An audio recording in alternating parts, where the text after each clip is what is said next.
Ювал Ноа Харари. Сапиенс. Адамзаттың қысқаша тарихы.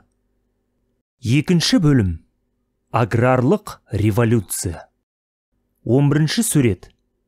Мысыр мазарының қабырғасындағы ауыл шаруашылығына тән көріністер.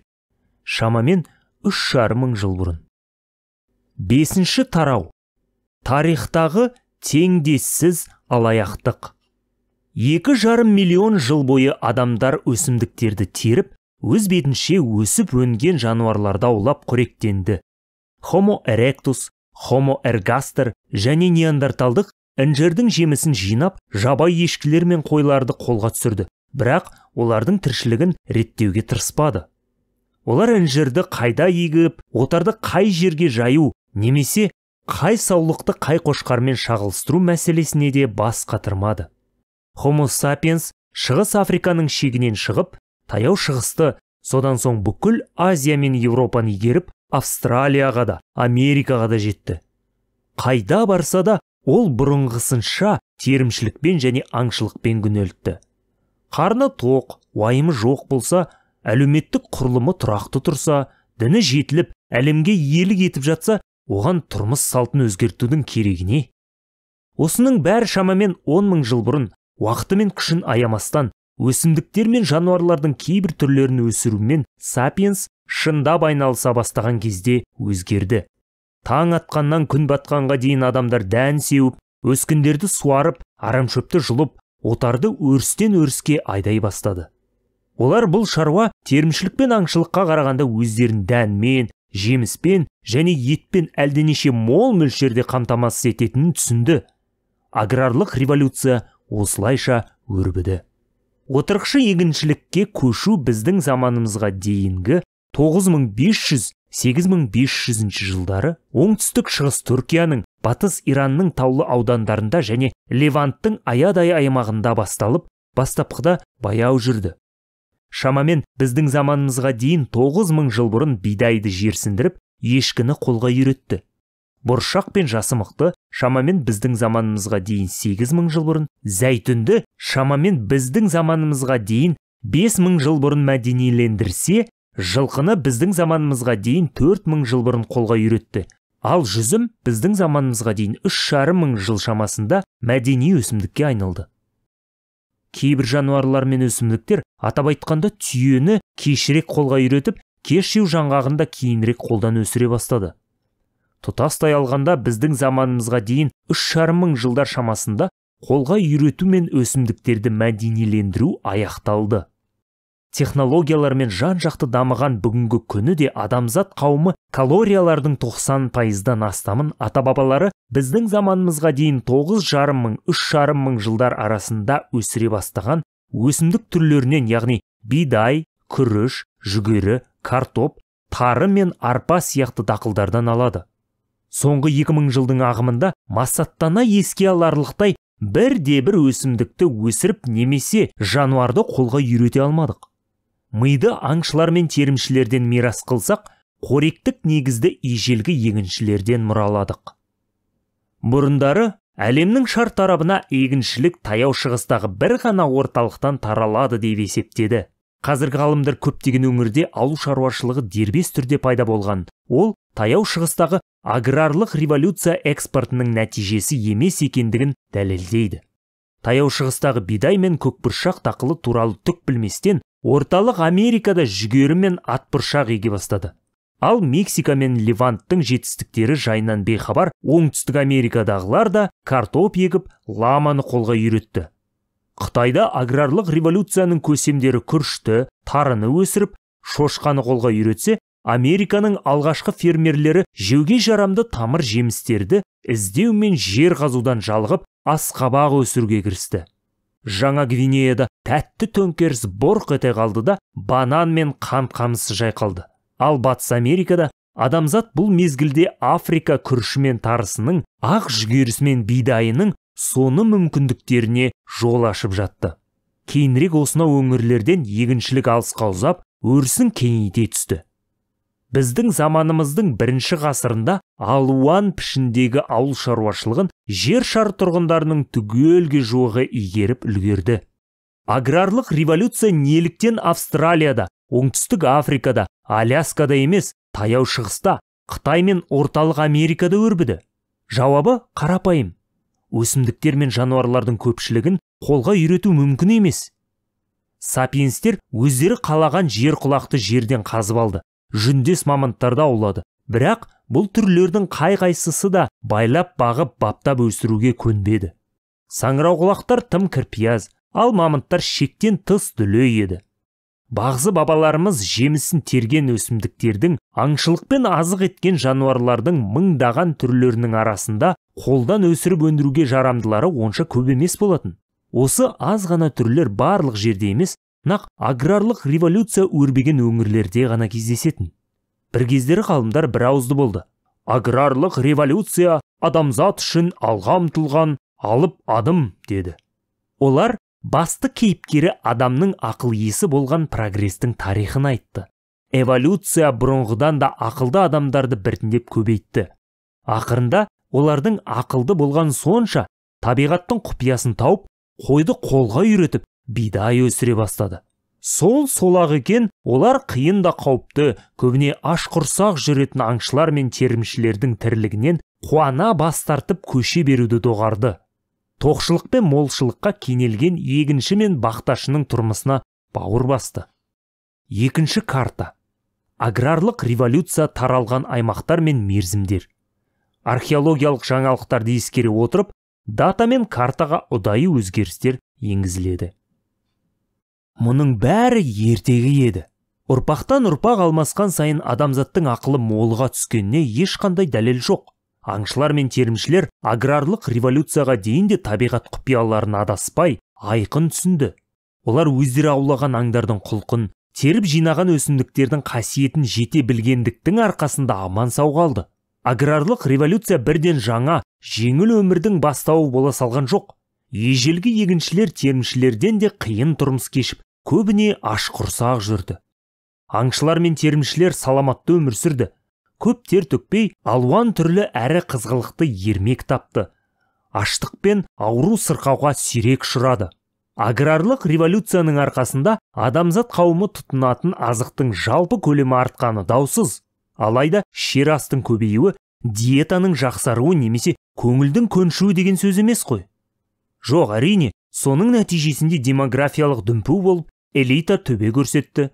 Ал орташа деңгейдегі малшы мен егінші құба төбел аңшы мен терімшімен салыстырғанда көп еңбек етіп аз тамақтанды.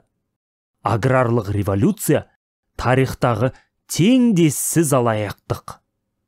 Сонда алаяқ кім? Ол кезде патшалар, абыздар мен саудагерлер жоқ еді. Адамды алдаған олар емес, бірнеше өсімдік, бидай, күріш пен картоп болатын. Homo sapiens оларды қолға үйреткен жоқ, керісінше, олар адамды өзіне қызмет етуге мәжбүрледі. Кәне, аграрлық революцияға бидайдың көзқарасы тұрғысынан қарайықшы. 10 000 жыл бұрын бидай бар болғаны даланың дақылы еді. Ареалы Таяу Шығыстағы шағын аумақ аясымен шектелетін. Бірнеше мың жылдық қана өткенде ол бүкіл әлемді басып алды. Негізгі критерийлер тіршілік ету мен өнім беру тұрғысынан қарасақ, бидай жер тарихындағы ең табысты өсімдіктердің бірі. Солтүстік Американың ұлы жазығы сияқты өңірлерде 10 000 жыл бұрын бірде-бір масақ өскен емес. Ал бүгін бірнеше жүздеген шаршы шақырымға созылған алқапта бидайдан басқа дақыл кездеспейді. Бидай егістігі жер жүзінің шамамен 2,25 миллион шаршы шақырымын жауып жатыр. Бұл Ұлыбританияның жер аумағынан 10 есе үлкен. Елеусізде өсімдік қалайша соншалықты шапшаң, тегіс таралып кетті. Бидай сапиенс сорлыны алдап діттегеніне жетті. Жартылай маймыл бақытты өмір сүріп, аң аулап, өсімдікті азық етіп жүреді. Шамамен 10 000 жыл бұрын сапиенс бидайды мәденилендірумен шұғылдана бастады. 2000 жылдық өтер өтпесте жер шарының барлық түкпірінде адамдар таңның атысынан күннің батысына дейін тек бидай егіп, баптаумен, егін жинаумен ғана айналысты. Бұл ауыр жұмыс. Егін егу үшін бір талай егінші күш біріктіру қажет. Бидай тас-тасқа өспейді. Сондықтан сапиенстер арқа еті арша, борбай еті борша болып даланы тазартты. Бидай күн сәулесін, су мен басқа да нәрлі заттарды өзге өсімдіктермен бөліскенді жақтырмайды. Сондықтан адамдар шақырайған күн астында тыным таппай арам шөп жылды. Бидай ауырып қалады, сапиенстер оны зиянкестерден, фузариоз бен басқа да кеселдерден қорғауға мәжбүр болды. Бидай өзін жегісі келген жануарлардан, мейлі ол қоян, не шегіртке болса да, қорғана алмайды. Сондықтан шаруалардың егістікті қорғауына тура келді. Бидай сусақ, адамдар бұлақтар мен өзендерді су тасып, егіннің шөлін қандырды. Бидайдың аштығын басу үшін сапиенстер жануарлардың тезегін теріп, онымен егістік топырағын тыңайтты. Хомо сапиенстің денесі мұндай міндеттерді атқаруға арналмаған еді. Эволюция адамды даланы тастан тазартып, су тасуға емес, алма ағаштың басына өрмелеп, елік қууға бейімдеген. Бұл омыртқаға, тізеге, мойын мен табанға зақым келтірді. Ежелгі қаңқаларды зерттеу нәтижесі ауыл шаруашылығы дамуына байланысты көптеген аурулардың омыртқа шеміршегі қажалып, буын, жарық кеселдерінің де пайда болғанын көрсетті. Оның үстіне ауыл шаруашылық көп уақытты жалмайтындықтан адамдардың отырықшыланып, өз егістігінің маңында тұруына тура келді. Тұрмыс салты түбегейлі өзгерді. Жоқ, бидайды қолға үйретіп үйге алып келген жоқпыз. Ол бізді үйге қамады. Бұл сөйлемдегі негізгі сөз латын тіліндегі домус қой. Ал үйде кім тұрады? Бидай емес, мына біз, Homo sapiens тұрамыз. Емін еркін өмір салтын, ауыр тірлікті тұрмысқа айырбастаған адамды бидай қалай қолға үйретті? Еркін өмірдің орнына не ұсынды? Мүлде пайдасы жоқ тағам мәзірін. Өздеріңіз білесіздер, адам бәрін жей беретін маймыл еді. Ол сан алуан азық-түлік түрлерімен қоректенді. Аграрлық революцияға дейін оның рационында дәнді дақылдың үлесі аз болды. Бір ғана дәнді дақылмен қоректену мүлде пайдасыз. Бұл диета дәрумендер мен микроэлементтерге жұтаң, дәнді дақыл нашар қорытылады. Тіс пен қызыл етке зиян. Бидай тіпті адамдарға бақуатты тұрмыс та ұсына алмады. Осы тұрғыдан алғанда шаруаның тіршілігі аңшы мен терімшінің тағдырынан ауырлау еді. Ежелгі адамдар өсімдіктер мен жануарлардың бірнеше түрін азық қылды. Сондықтан да тағамның қосымша қоры болмаса да, ашаршылық жылдарында аман қалды. Әлдебір жануардың саны азайып немесе әлдеқандай өсімдік түрі жойылып кетсе, адамдар басқа өсімдік түрін терді немесе басқа бір аңды аулады. Шаруа болса күні кеше жерсіндірген өсімдіктердің шектеулі жиынтығымен қоректеніп келді. Бірқатар өңірлер бір ғана өсімдік түріне, бидайға, картопқа немесе күрішке байланып қалды. Толассыз жауын, қаптаған шегірткелер немесе өсімдікті жегідей жеп қоятын зеңдер егіншілерді ауық-ауық қырғынға ұшыратты. Егін шықпай қалғандықтан шаруалар мыңдап, кейде миллиондап қаза тапты. Бидай зорлық-зомбылықтан да қорғай алмады. Алғашқы егіншілер көшпенді бабалар сияқты, бәлкім олардан да бетер, агрессивті болды. Шаруада жеке мүлік пайда болды. Енді оларға өңдейтін жер керек. Көршілері жайлымын немесе егістік алқабын тартып алса, онда бүкіл қауым аштықтан өледі. Демек, келісімге келіп, ымыраға көнуге еш мүмкіндік қалмайды. Күшті көршілері қысым көрсетсе, аңшы мен терімшілер басқа жерге кетіп қалады. Ал отырықшы шаруа дұшпан қыспағымен қоныс аударса, егістігін, үй жайымен қора-қопсысын қалдырып кетеді. Әдетте босқындар ашаршылыққа ұшырайды. Міне, сондықтан шаруалар ақырына дейін шайқасуды қалады. 12-ші сурет. Жаңа Гвинеядағы екі ауыл шаруашылық қауымдастықтар арасындағы тайпа аралық шайқас 1960 жыл. Ауыл шаруашылық революциясынан кейінгі 1000 жыл ішінде осындай шайқастар көп болған сияқты. Антропологиялық және археологиялық зерттеулер қоныс пен тайпадан жоғары әлеуметтік құрылымы жоқ қарапайым аграрлық қоғамда бүкіл өлім-жітімнің 15%-на, еркектер арасындағы өлімнің 25%-на зорлық-зомбылық себепші болғанын айғақтайды. Бүгінгі жаңа Гвинеядағы егінші Дани тайпасында қасақана кісі өлтіру еркектердің 30%-ның, Энго тайпасында 35%-ның өмірін жалмайды. Эквадорда Уарана тайпасынан шыққан азаматтардың зорлық-зомбылықтан өлу ықтималдығы 50%-ды құрайды. Адамның жыртқыштық болмысына біртіндеп күрделі әлеуметтік құрылымдар, қалалар, патшалықтар, империялар құру арқылы ішінара тосқауыл қойылды. Бірақ тиімді әлеуметтік және саяси құрылымдар жасауға мыңдаған жылдар жұмсалды. Бақташылар мен егіншілердің ауылдағы тұрмысы жабайы жануарлардан, жаңбыр мен суықтан қорғануына мүмкіндік берді. Бірақ жекелей алғанда әр адам шын құндылықтардан кемшіліктер басым болды. Қазіргі гүлденген қоғамдағы біздерге мұны ұғу қиындау. Өзіміз қауіпсіздік пен молшылықта өмір сүретіндіктен, ал біздің қауіпсіздігіміз бен молшылығымыз аграрлық революция салған негіздерден бастау алатындықтан, әлбетте осы революцияны ұлы прогреске балаймыз. Мыңжылдықты бүгінгі көзқарас тұрғысынан бағалау түбінен қате. Бірінші ғасырдағы Қытайдағы 3 жасар қызды елестетіп көріңізші. Аштықтан өлгелі жатып ол, «Иә, өлетінім өкінішті. Есесіне 2000 жылдан соң адамдар тамақты тойғанша жеп, кондиционері бар зәулім үйлерде тұрады ғой. Демек, менің текке өлмегенім» дермеді. Бидай егіншілерге қандай тұзақ құрды? Баршаны, соның ішінде ашқұрсақ Қытай қызын неме кісітті. Жекелей алғанда әр адамға ерекше ештеңе ұсынған жоқ, бірақ биологиялық түр ретінде Homo sapiens ұтып шықты. Бидай бұрынғы тағам көздерінің барлығынан гөрі танап бірлігіне шаққанда құнарлылау болды да, Homo sapiens көкке шапшығандай көрсеткішпен көбейе өсіп өне бастады. Біздің заманымызға дейінгі 13 мыңыншы жылдар шамасында адамдар жабайы өсімдіктермен қоректеніп, тағы жануарларды аулап жүрген кезде Палестинаның Ерихон шұраты дені сау, бәлкім көңілі көтеріңкі 3 мүшеден тұратын көшпелі топтың ғана қарнын тойдыра алар еді. Біздің заманымызға дейінгі 8,5 мың жылдар шамасында жабайы өсімдіктердің орнын бидай танабы басқан шақта, әлгі шұратты дала енді 1000 адамның әбден қиналған түлкі құрсақ әрі дімкәс тіршілігіне тірек болды. Түр эволюциясының табысы аштық пен аурудың бар жоқтығымен емес, оның ДНК-сын келесі ұрпақтың қайталау көрсеткіштермен өлшенеді. Компанияның табысы есеп шотындағы доллардың мөлшерімен өлшенетін сияқты, түрдің эволюциялық табысы нақты ДНК-ны жалғастырушылар санымен бағаланады. ДНК жалғастырушылары қалмаса, онда шотында көк тиын қаржы қалмаған компанияның банкротқа ұшыраған сияқты түрдің де өлгені. Ал ДНК жалғастырушылары көп болса, бұл түр эволюция үшін дұрыс бағытта болғаны. Осы тұрғыдан алғанда 100-ден гөрі 1000 адам әрдайым жақсы. Аграрлық революцияның мәні де осында. Нашар жағдайда өмір сүретін Homo sapiens өкілдерінің саны мейлінше көбейе түсуінде. Бірақ осынау эволюциялық есептемелерде жеке адамның шаруасы қанша?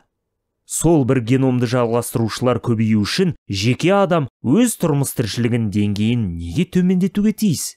Мәселе ешкімнің келіспегеніне тіреліп тұр. Аграрлық революция тұзақ еді. Молшылық тұзағы. Жер өңдеусі баяу таралды. Ғасырлар мен мыңжылдықтарға созылды. Саңыраулақ пен жаңғақ жинаған Homo sapiens тобы дереу отырықшыға айналып, қоныс салып, жер жыртуға, бидай егіп, жақын өзеннен су тасып, танаптарды суаруға бірден кірісіп кете қойған жоқ. Өзгерістер баяу жүрді. Әр сатылық кезең күнделікті тұрмысқа елеусіз өзгерістер енгізді. Таяу шығыста адамдар шамамен 70 мың жыл бұрын пайда болды. Кейінгі 50 мың жылда арғы бабалар ол маңда ауыл шаруашылығынсыз ақ өсіп өркендеді. Келесі 50 мың жылда ол маңдағы арғы бабаларымыз ауыл шаруашылығынсыз ақ дамыды. Мұндағы адамдарды асырау үшін табиғи ресурстар да жеткілікті еді. Тоқшылық жылдары көп бала дүниеге келіп, қолайсыз кезде өсім азайып кетті. Сүтқоректілердің көпшілігіндегі сияқты адам бойында көбею үрдісін бақылайтын гормондық және генетикалық тетіктер іске қосылды. Тоқшылық уақытта қыздар жыныстық жағынан ерте жетіліп, ұрықтану мүмкіндігі артты. Ашаршылық жылдары жыныстық жетілу тежеліп, жүкті болу мүмкіндігі кеміді. Бала тууды реттеудің осындай табиғи механизміне әлеуметтік тетіктер де қабаттасты. Баяу қимылдап, көп қамқорлықты қажет ететін бөбектер мен шақалақтар көшпенділерге қосымша ауыртпалық артты. Әйелдер 3-4 жылда бір баладан артық тумауға тырысты. Олар есейіп кеткенше балаларын күні бойы емшектен айырмады. Тәулік бойы емізу бала көтеру мүмкіндігін елеулі түрде азайтады. Басқа тәсілдерді де қолданды. Жыныстық қатынастан мүлде немесе ішінара бас тарту, тыйым салынуы да мүмкін. Түсік тастау, тіпті кейде бала өлтіру дерегі де кездесті. Осынау ұзақ мыңжылдықтар бойы адамдар үзбей бидай жеді. Алайда олардың рационында астық дақылдары айрықша рөл атқарған емес. Шамамен 18 мың жыл бұрын соңғы мұз дәуірі аяқталып, жаһандық жылыну басталды. Ауаның орташа температурасы өсіп, жауын-шашын мөлшері ұлғайды. Жаңа климаттық жағдай таяу шығыста бидай мен басқа да дәнді дақылдар үшін аса жағымды болды. Олар көбейіп, кең таралды. Адамдар тамаққа бидайды мол пайдаланды. Еріксіз оның жарнама агенттеріне айналды. Егістік танабындағы масақты бірден жей алмайсың. Дәнді ақтап, ұнтақтау, сондай-ақ жақсылап термикалық өңдеуден өткізу керек. Сонымен масақ теріп алып, адамдар өздерінің уақытша қоныстарына оралып, іске кіріседі. Бидай дәні ұсақ болды, олар әр масақты толып тұрды, қосынға қайтар жолда дәннің біразы шашылып қалды. Соның нәтижесінде қоныс маңында адамдарға көзтаныс сүрлеу бойында бидай бітік өсе бастады. Оның кең таралуына егіншіліктің отап өртеу жүйесі де ықпал етті. Ағаштар мен тал тіршілікті өртеген соң, бидай күннің сәулесін, су мен басқа да нәрлі заттарды жеке дара иеленді. Бидай аса бітік өскен, жабайы аңдар мен көп жортан және өзге де азық көзі мол жатқан жерге адамдар қостығып, маусым бойы жайғасты және келесі маусымда да қайтып оралды. Бастапқы кезде отырықшылық маусымы бір айға, егінді жинап болғанға дейін созылды. Келесі ұрпақ бір айдың үстіне тағы бір апта, содан кейін 2 апта қосып, қоныстарда кідірді де біртіндеп отырықшыға айналды. Мұндай қоныстардың іздері таяу шығыстың көп жерінен, әсіресе біздің заманымызға дейінгі 12,5 мың, 9,5 мың жылдар арасында Натуфи мәдениеті өркендеген Левант өңірінен табылды. Бұл мәдениеттің өкілдері аңшылар мен терімшілер еді. Олар жануарлар мен өсімдіктердің ондаған жабайы түрлерін тамаққа тұтынды. Сөйте тұра қоныстарға тұрақтап, уақыттың біраз бөлігін жабайы астық дақылдарын жинап, өңдеуге жұмсады. Олар тастан үйлер мен қамбалар салып, қуаң жылдар қамына астық қорын жинады. Натуфриліктер жаңа еңбек құралдарын, егін оратын тас орақтарды, дәнді талқандайтын тас келі мен кел сапты ойлап тапты. Біздің заманымызға дейінгі 9,5 мың жылдың орта шенінде натуфриліктердің ұрпақтары дәнді дақылдарды жинап, өңдеп қана қоймай, оларды мейлінше жетілдірілген тәсілдермен қолдан өсіруді үйреніп алды. Егін ора жүріп, тұқымның бір шама бөлігін танапқа қалдырды. Олар келесі жылы жайқала өсіп шықты. Тұқымды топырақ бетіне қалдырмай, жерге тереңірек көмсе, егін бітік өсіп шығатынын түсінді. Сол кезде адамдар топырақты қопсытып, жер жыртуды қолға алды. Содан соң олар егістікті арам шөптен арылтып, өскінді зиянкестерден қорғауды, оны суарып, тыңайтуды меңгерді. Егінді сақтау қамына көп күш жұмсалған сайын, жабайы өсімдіктерді жинау мен аң аулауға жұмсалатын уақыт азая берді. Аңшы мен терімшілер осылай егіншілерге айналды. Жабайы дақылдар жинап келген әйел бір түнде бидай өсірушіге айналып шыға келген жоқ. Сондықтан егіншілік мәдениетке түбегейлі көшу сәті қашан болғанын дәл айту қиын. Дегенмен де біздің заманымызға дейінгі 8,5 мың жылдардың орта шенінде таяу шығыс Ерихон сияқты қоныстарға айналып үлгерді. Олардың тұрғындары уақыттың негізгі бөлігін бірнеше түрлерді өсіруге жұмсады. Азықтың бұрын соңды болмаған қоры жинақталған тұрақты қоныстардағы тұрғын саны өсе бастады. Көшпелі тұрмыс салтынан бас тартып, әйелдер жыл сайын да туа алатын халге жетті. Енді бөбектерді ерте жастан емшектен шығарды. Өйткені оларға ботқа пісіріп берді. Бала туу құпталды. Егістікке жұмыс қолы жетіспеді. Бірақ жұмыс қолмен қатар мол тамақты жұтып жіберетін артық ауыз көбейді. Демек, егістік танаптарын жаңадан жыртуға тура келді. Тұрғындар тығыз орналасқандықтан жұқпалы аурулар тез тарады. Балалар ана сүтімен емес, негізінен астық дақылмен қоректенді. Оның үстіне әр балаға өз порциясы үшін толып жатқан аға, іні, апа қарындастарымен бәсекелесуге тура келді. Міне сондықтан балақайлардың өлім жітімі күрт өсіп кетті. Аграрлық қауымның көпшілігінде кем дегенде 3 баланың біреуі 20 жасқа жетпей көз жұмды. Әйтсе де туудың көрсеткіші өлім жітім деңгейін елеулі түрде басып озып, Жарық дүниеге бейшара, сормаңдай балалар бұрынғыдан көп келіп жатты. Уақыт өте келе, бидаймен мәміле жасаудың пайдасыздығы айқын біліне бастады. Балалар өліп жатты. Ересектер маңдай тері сорғалап нан тауып жүрді. Біздің заманымызға дейінгі 8,5 мыңыншы жылдары әрбір орташа ерехондықтың тұрмысы біздің заманымызға дейінгі 9,5 мың немесе 13 мың жылдармен салыстырғанда тым ауырлап кетті. Бірақ не болғанын ешкім түсіне алмай-ақ қойды. Кейінгі ұрпақ өздерінің әкелерінен айнымай, тіпті сәл тиімділеу өмір сүрді. Жетілдірілген дүние көп, олардың әрқайсысы тұрмысты жеңілдетуге ғана арналды. Сайып келгенде, бұлар әр диқанның мойнына диірмен тасындай зіл артып қойды. Қалайша адамдар аяқ астынан жаңылысып қалды? Бұл сол баяғы себеппен үнемі алдауға түсетіндіктен жаңылысты. Адамдар қабылдаған шешімнің салдарын алдын ала болжауға қабілетсіз. Қай кезде де олар жұмысты сәл күрделендіруге, айталық, тек дән сеуіп қана қоймай, оған қоса топырақты алдын ала кетпенмен аударып шығуға келіскен сыңай танытады. Өздерін, еңбектенуге тура келеді, есесіне ертең қандай өнім жинаймыз, егін шықпай қалды деп уайымдамаймыз әйтеуір. Балаларымыз енді ешқашан ашықпайтын болады, сөйтіп жетіліп кетеміз, деп жұбатады. Көңілге сенімі ұялатады. Бастапқы жоспар осындай болды. Жоспардың алғашқы бөлімі майдан қыл суырғандай сәтті өтті. Адамдар шын мәнінде жақсы жұмыс істеді, ал содан соң күтпеген факторлар килігіп, бәрін бүлдірді. Адамдар бала саны өскенде көп қарынды тойдыру қажеттігін алдын ала болжай алмады. Алғашқы егіншілер балалардың ана сүті орнына ботқа асайтынын, содан иммунитет әлсірей беретінін мүлде білген жоқ. Тұрақты қоныстар жұқпалы аурулар ошағына айналды.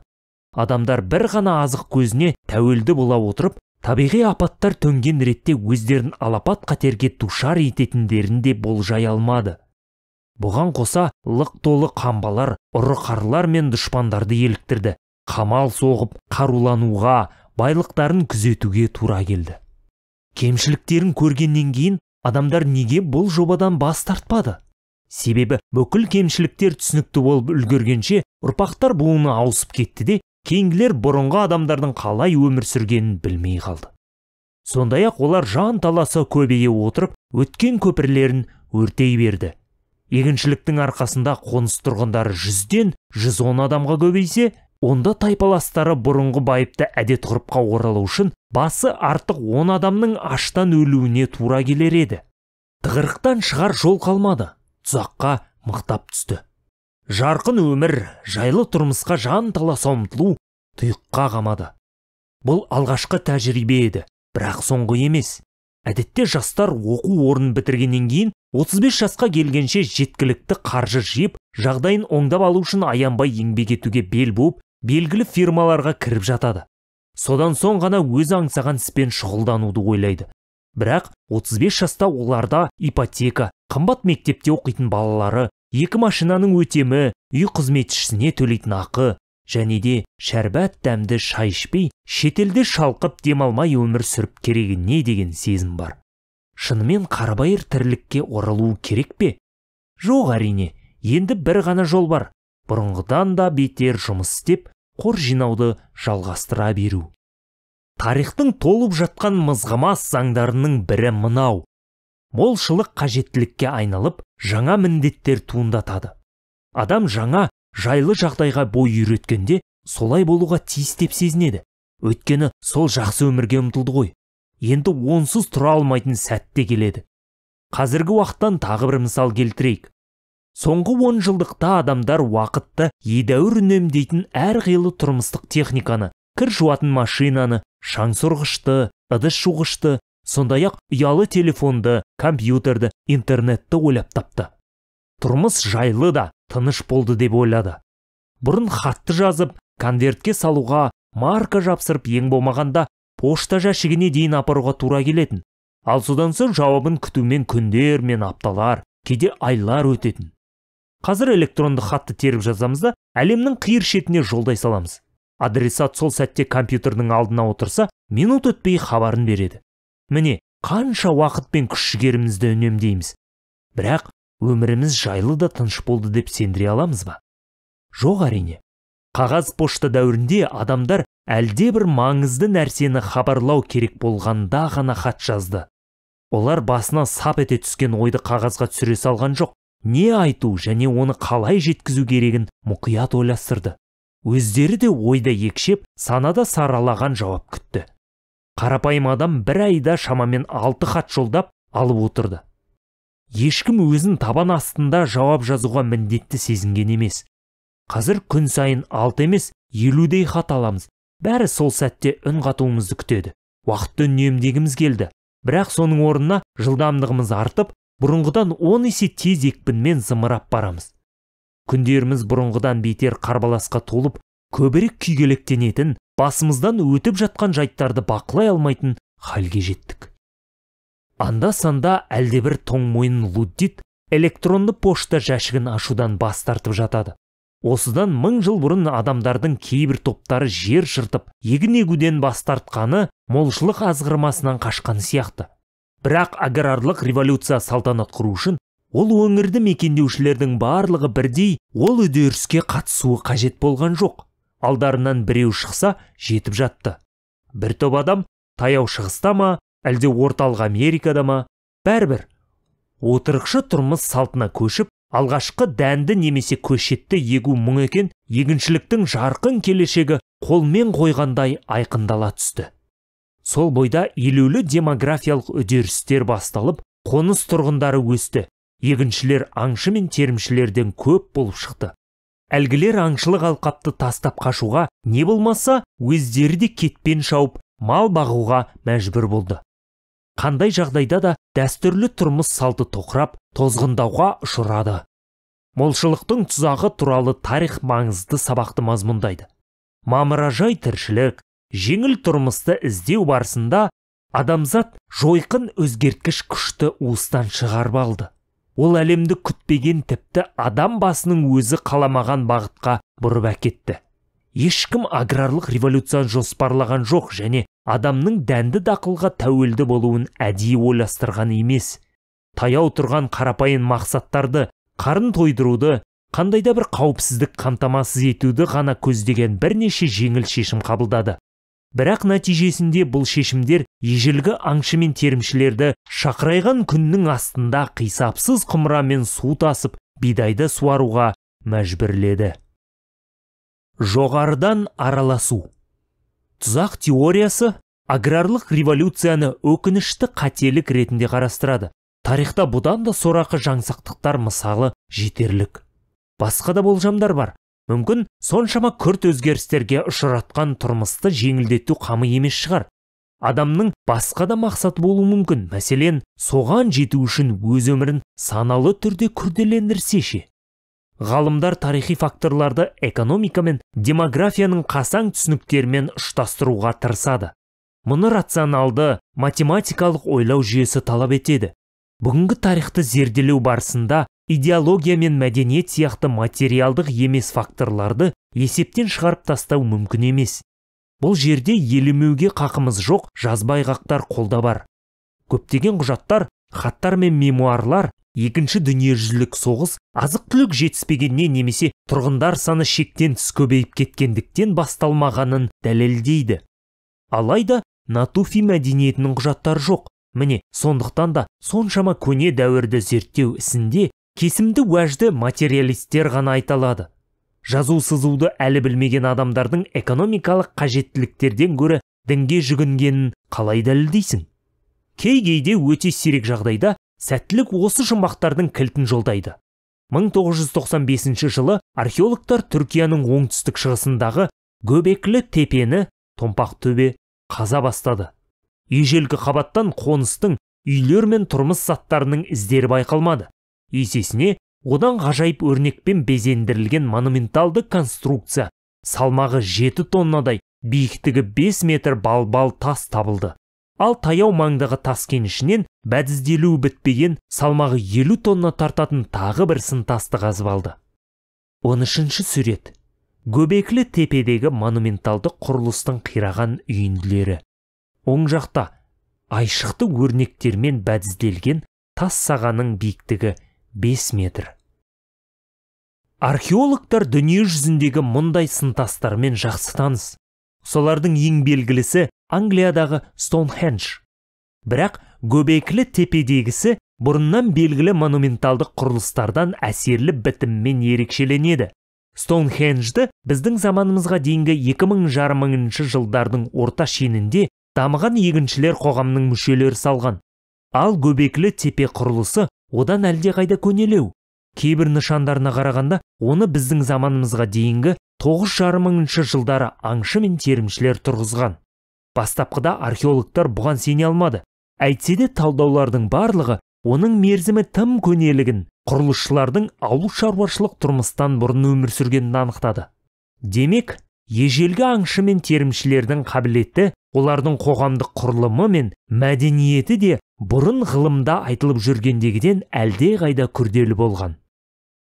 Көшпенділер не үшін бұл балбалдарды қашап, төбесін тас қалпақпен жапқан? Мұндай құрылыстардан ешқандай материалдық пайда болған жоқ.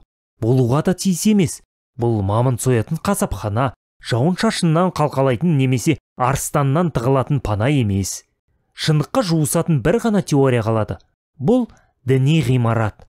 Оның жұмбағын түбегейлі шешу үшін археологтардың әлі де бас қатыруына тура келеді.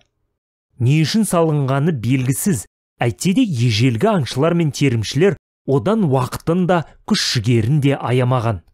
Göbekli Tepe'ні ынтымақтаса әрі ұзақ уақытқа күш біріктірген сан алуан рулар мен тайпалардан ғана шыққан мыңдаған көшпелі ғана сала алар еді. Мұндай үйлесімді түрде ұжымдаса күш жұмсауға адамдарды тек дамыған дін жолы немесе идеологиялық жүйе ғана жетелей алады. Göbekli Tepe қойнында тағы бір құпия тығылып жатыпты. Ұзақ жылдар генетиктер қолдан өсіре бастаған бидайдың шығу тегін анықтауға тырысты. Жуырда ашылған жаңалық, әйтеуір мұндай бидайдың бірі бір дәнекті бидай Карачадаг тауында Göbekli Tepe'ден 30 шақырым жерде өскенін көрсетті. Бұл жай сәйкестік емес. Сірә Göbekli Tepe'дегі архитектуралық кешеннің адамдардың бидайды немесе бидайдың адамдарды жерсіндіру тарихымен әлдебір байланысы бар болса керек.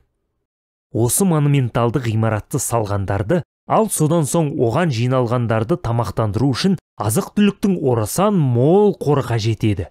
Аңшылар мен терімшілер аяқ астында жататын жабайы бидайды қарқынды түрде өсіруге мол қор жию қамымен емес, ғибадатхананы тұрғызып, оның қызметін жандандыру үшін көшті деп жорамалдауға әбден болады.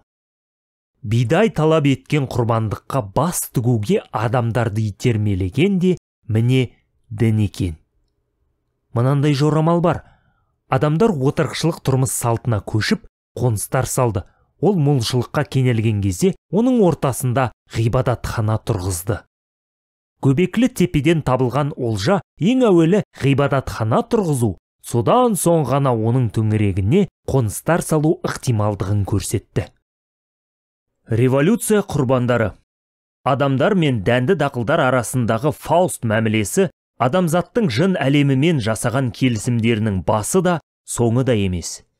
Тағы бір мәміле қойдың, ешкінің, шошқа мен тауықтың тағдырына байланысты болды.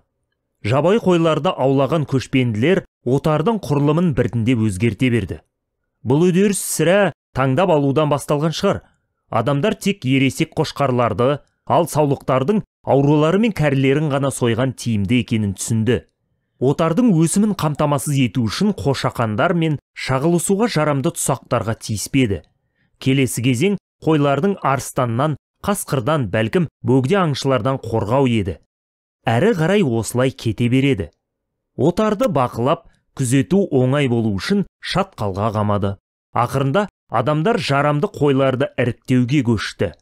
Ырыққа көнбейтін асау қошқарларды бірінші кезекте сойып тастады. Содан соң жайылымда қоң жинамайтын, жырла қашатын сауықтарға кезек келді. Малшылар отар табына бөліне беретін малдарды жақтырмайды. Уақыт өткен сайын қойлар қоңданып, жуасынды, отардан жырла қашуды қойды. Міне соның нәтижесі. Мэридің болды тоқтысы, ақтығы оның қардайды. Мэри қайда барса да, соңынан еріп қалмайды. Бұған балама болжам бар. Аңшылар қошақанды ұстап алып, қолға үйреткен. Тоқшылық кезде оны асырап, ашаршылық шақта сойып жеген. Келесі жылы олар бірнеше қозыны бағымға қалдыруды ойластырған. Қозылардың кейбіреуі өсіп, төл берген. Ал анағұрлым жуас әрі сүйкімді саулықтар одан да көп өмір сүріп, бірнеше мәрте қозылаған. Қолға үйреніп, көндіккен қой отары осылай пайда болған. Осынау қолға үйреткен жануарлар, қойлар, тауықтар, есектер және басқалары адамды азықпен, етпен, сүтпен және жұмыртқамен, және киім-кешек дайындайтын материалдармен, жүнмен және терімен қамтамасыз етті. Олардың дене күші де кәдеге жарап, жүк тасымалдауға, жер жыртуға, егін оруға және адамдар бұрын өздері атқарып келген өзге де жұмыстарға пайдаланды. Аграрлы қауымның басым бөлігі егіншілікке маманданды, ал мал шаруашылығы қосалқы кәсіп болды. Сөйте тұра, кей жерлерде басқа қоғам түрі, малшы тайпалар да қалыптасты. Олардың экономикасының негізі малды пайдалану еді. Адамдардың бүкіл әлемге жайылуына орай, олармен бірге үй жануарлары да таралды. 10 000 жыл бұрын қой, сиыр, ешкі, шошқа мен тауық бірнеше миллион ғана болды. Олардың өзі Афро-Азияның белгілі бір өңірлерінде кездесетін еді. Қазіргі кезде жер жүзінде миллиард қой, миллиард шошқа, миллиардтан аса ірі қара, 25 миллиард тауық бар. Оларды кез келген аймақтан кездестіре аламыз. Үй тауығы әлемде ең көп таралған құстың түрі. Ірі қара, шошқа мен қой екінші, үшінші және төртінші орын алады. Бірінші орында адамның өзі. Эволюция көзқарасы тұрғысынан ауыл шаруашылық революциясы тауықтар, сиырлар, шошқалар мен қойлар үшін игілік болып шықты.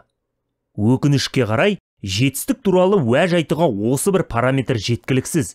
Эволюция жеке уайым, қайғы мен қуанышты ескерместен тек түрдің күнелтуі мен көбею жайын қарастырады. Эволюция жануардың сезіміне пысқырмайды. Оған нақты түр ДНК-сының қаншалықты таралғаны ғана маңызды. Тауық пен малды қолға үйретуді эволюция тұрғысынан табысқа балауға болады.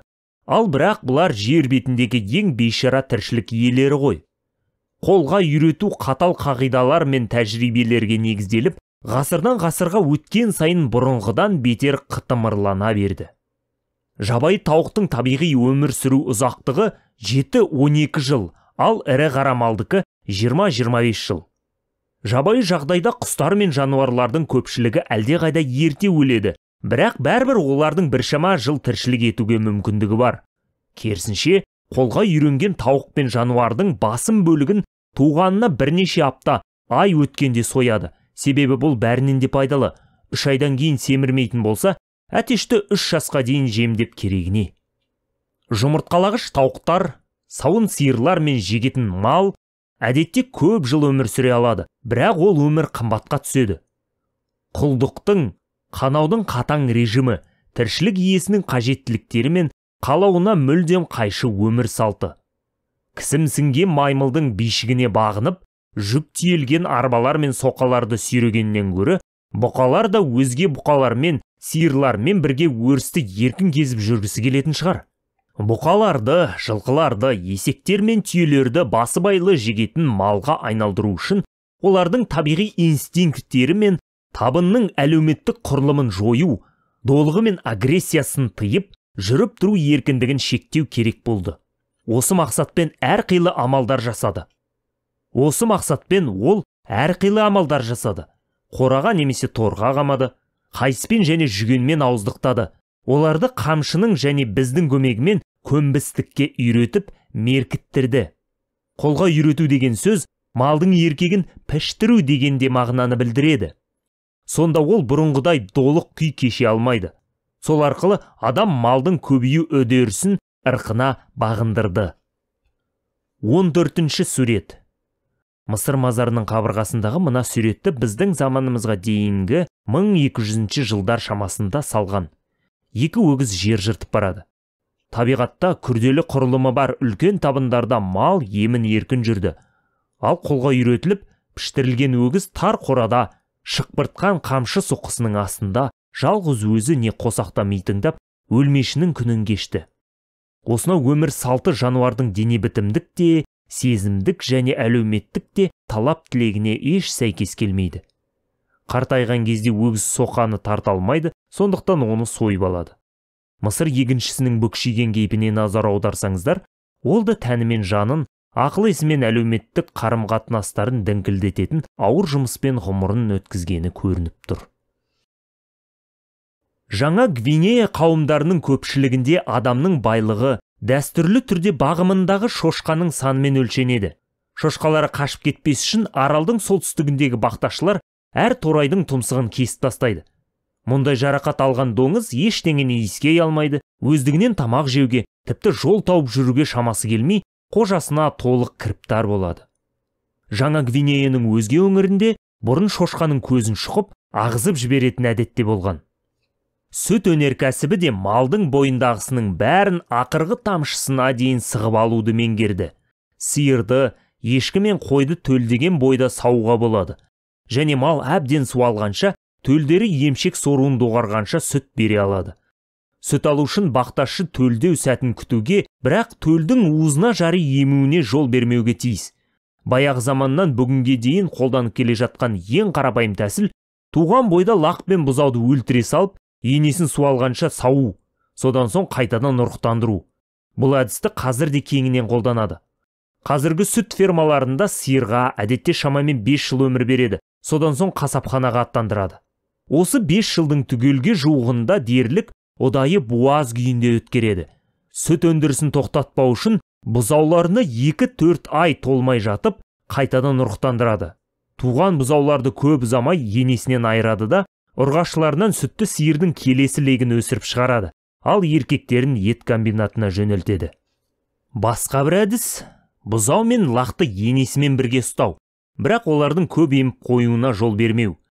Ең қарапайым тәсіл бұзауды немесе лақты желінге жіберіп, иісіне бастағанда қуып жіберу. Әдетте мұндай зорлыққа енесі де төлі де қарсыласып бағады. Кейбір бақташы тайпалар сәл ұңғыттау әрекет жасайды. Лақты сойып, етін жеп алады да, терісінен тұлып жасап, ету үшін енесінің алдына тастайды. Судандағы Нуэр тайпасы табиғи әрі таныс иіс шығу үшін тұлыпқа енесінің зәрін құяды.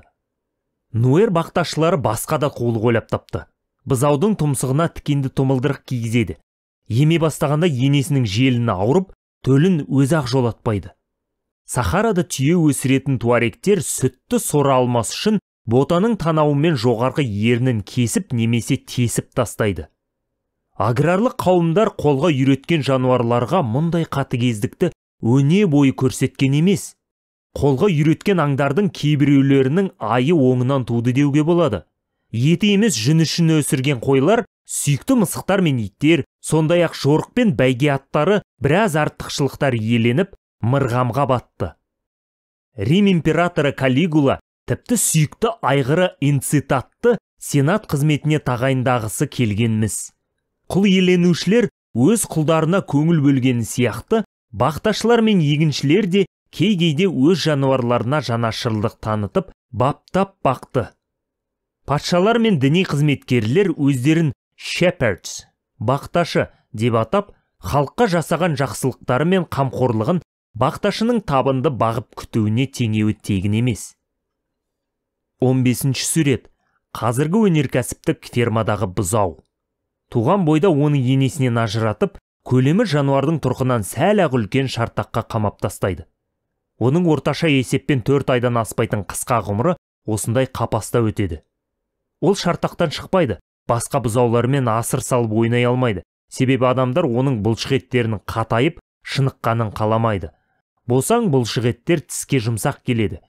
Ол өмірінде бір-ақ рет бой жазып, өз аяғымен жүріп, өзге бұзауларды иіскеп үлгереді де, іле-шала қасапханаға аттанады.